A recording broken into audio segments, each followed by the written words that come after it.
L'Algérie, sous son régime actuel, est hostile envers la France et cultive soigneusement cette hostilité.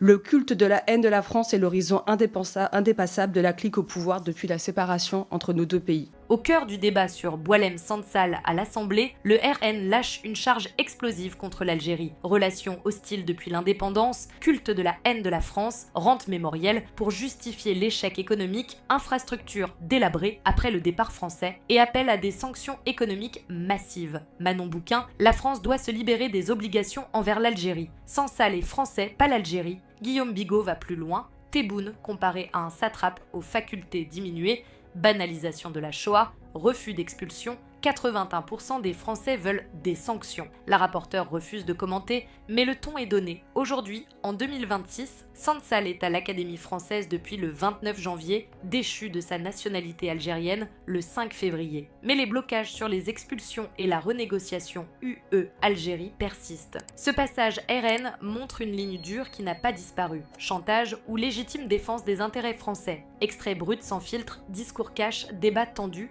Ça va chauffer. Monsieur le Président, Madame la rapporteure, chers collègues, l'emprisonnement par le régime algérien de Boualem Sansal, écrivain français d'une part, l'empêchement des expulsions de délinquants algériens d'autre part, doit nous éveiller sur la nature des relations entre la France et l'Algérie. Cette relation n'est pas en évolution, ni en construction, ni même dégradée. Elle est hostile.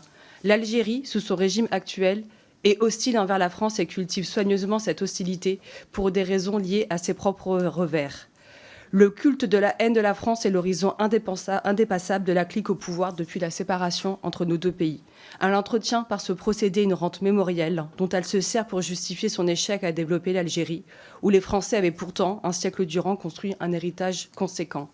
Qu'ont-ils fait de ces infrastructures routières, ferroviaires, électriques ? Qu'ont-ils fait du vaste appareil industriel que nous leur avons cédé clé en main pour la mise à profit des ressources naturelles abondantes ? Celles qui auraient dû promettre à l'Algérie une destinée de Norvège du Maghreb. Ils l'ont délapidé, plongeant les Algériens dans la pauvreté qu'ils transforment en rancœur. Face à cette hostilité, nos gouvernements, souvent encouragés, plus ou moins courtoisement par nos partenaires européens, ont choisi depuis des décennies la voie de la soumission. Une soumission à l'injection du repentir, justifiée ou non, comme à l'usage par le régime algérien de flux migratoires pour déstabiliser la France et en capter les richesses. C'est pourquoi, avec mes collègues du groupe RN, nous avons soumis 2 amendements à votre attention afin de prendre ces réalités morales et politiques en considération et exprimer clairement la nécessité d'une normalisation des rapports diplomatiques avec l'Algérie, ou du moins d'un rééquilibrage. Plus d'un demi-siècle après la séparation de nos pays, la France doit pouvoir s'estimer légitimement libérée des obligations qu'elle a pu jadis avoir envers l'Algérie et les Algériens. Ce pays, conformément aux volontés du FLN, n'est plus français. Boualem Sansal, si. C'est envers lui que nous avons des obligations. C'est pour lui et nos concitoyens que nous devons montrer que tout n'est plus permis au régime algérien. Je vous remercie. Merci, Madame la députée. Madame la rapporteure.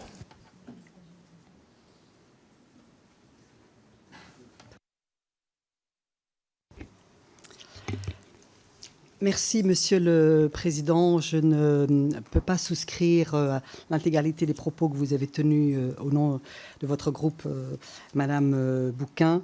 Je tiens simplement à rappeler, je ne veux pas être trop long parce que je crois avoir déjà dit beaucoup de choses dans mon propos liminaire, que nous portons ce projet de résolution pour un homme, pour un écrivain, pour un penseur, pour un intellectuel engagé, pour la défense des libertés, des valeurs républicaines, de l'universalisme et du talent d'un grand écrivain de langue française, d'un grand écrivain francophone. Ce n'est pas une résolution contre. Je n'ai pas esquivé, si vous avez lu mon rapport d'information, ça sera encore plus détaillé que ce que j'ai dit tout à l'heure, le sujet de la forte tension et de la forte dégradation de la relation franco-algérienne et de la relation entre les autorités de nos deux pays que nous connaissons et que nous subissons et que nous déplorons au jour d'aujourd'hui. Mais je crois que notre sujet est vraiment, sans naïveté, en affirmant nos valeurs, de nous montrer fermes et opiniâtres dans la défense des valeurs de liberté pour un homme qui, encore une fois, est âgé et malade.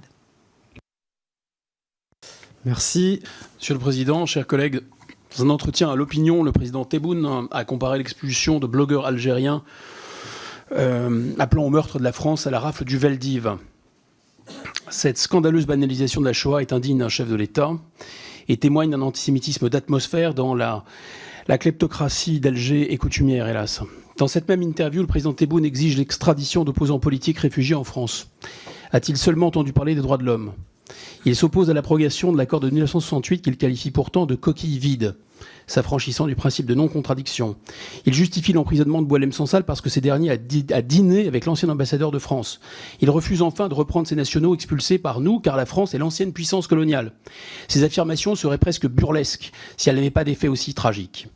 Face aux provocations répétées d'un satrape n'ayant manifestement plus toutes ses facultés, ma question est simple. 81% de Français réclament des sanctions économiques. Seront-ils enfin écoutés afin que la France se fasse à nouveau respecter ? Je vous remercie.